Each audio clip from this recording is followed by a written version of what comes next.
మరి విశాఖపట్నంలో కనక మహాలక్ష్మి అమ్మవారు ఒక చెయ్యి తెగిపోయి ఉంటుంది అమ్మవారికి. మరి ఆవిడ ఎంత అనుగ్రహమూర్తి!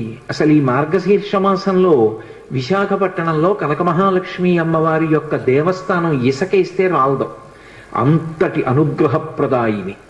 ఆ తల్లి పాదముల దగ్గరికి వెళ్ళి నమస్కరించాలి తప్ప ఆవిడ అనుగ్రహించలేనటువంటి విషయం లేదు.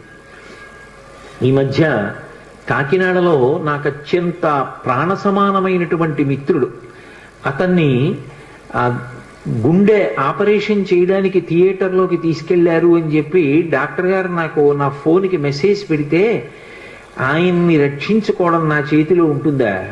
ఆ పరదేవత రక్షించాలి. పసుపు నీళ్లతో కనక మహాలక్ష్మి అమ్మవారికి అభిషేకం చేశా సమయంలో. తిరిగి వచ్చాను, శుభవార్త విన్నాను. ఆ తల్లి గొప్ప అనుగ్రహప్రదాయిని. ఆ తల్లి ఏమి ఇవ్వలేదు, ఏదైనా ఇస్తుంది.